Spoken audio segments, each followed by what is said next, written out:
it's only been a week and the first casualty report is in. Volkswagen has announced the production halt of the Volkswagen Golf, with Tiguan following suit very quickly. Now, of course, Volkswagen said that this is already pre-planned, not directly related to the Nexperia chip supply issue. Well, we don't know, but what we know is production has halted. In fact, shortly after Nexperia was forcefully acquired by the Dutch government, the Chinese Nexperia very quickly declared independence from the headquarters in the Netherlands, issuing a memo to all their customers telling them that supply is not interrupted, at least in China's side. Bearing in mind that the Chinese government has already instituted an export ban, meaning that manufacturers outside of China will not be getting their hands on Nexperia chips anytime soon. While the Dutch minister is desperately seeking a discussion with his Chinese counterpart, the European Automaker Manufacturers Association has already issued a dire warning, stating that disruption will be very severe if this issue is not resolved amicably in the shortest of time.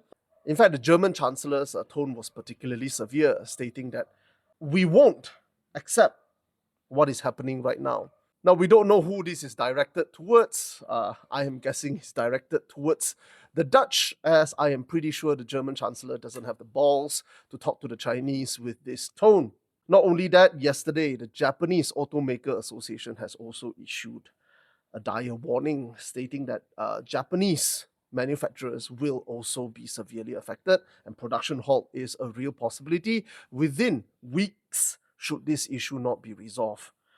So time is ticking, and I've scoured the Chinese social media, and the Chinese side doesn't seem very concerned about what is going on, as they know, I think the Chinese know, that time is on their side, and the longer this issue drags out, the more desperate the Europeans and American manufacturers will be, including the Japanese as well. In fact, the Chinese car manufacturers have been rather silent on this, because based on a memo by Nexperia China, declaring severance or independence from Nexperia headquarters, the Chinese manufacturer seems to be in a position where their supply will not be interrupted.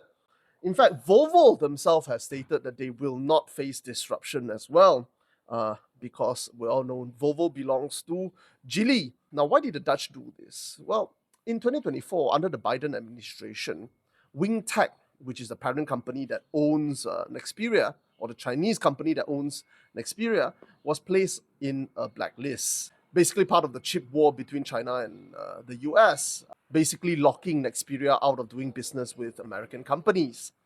Now, the US have outlined a certain few measures for Nexperia to comply, should they want to continue doing business with the US or US companies, but Nexperia has not complied up till now, which prompted the US to put pressure on the Dutch government. Now, this is interesting because what this means is that the Dutch government is choosing a long-term pain over short-term pain, placing the Dutch at the center of the chopping block of not only China, but also everyone else, and to be hung up dry by the US with no statement made up till now. So the question is whether they knew the consequences is going to be this severe, or they knew it is this severe, but rather it is a measure to bait China to escalate or to reciprocate, but it backfired because the Chinese did not reciprocate the way that they expected the Chinese would. While everybody is scrambling to solve this Nexperia issue, something even bigger looms over the entire scenario. The Chinese have effectively hung a sword of Damocles over the entire supply chain of high-tech industry throughout the world with their expanded rare earth control, specifically their long-arm rare earth control. But that is a story for another day.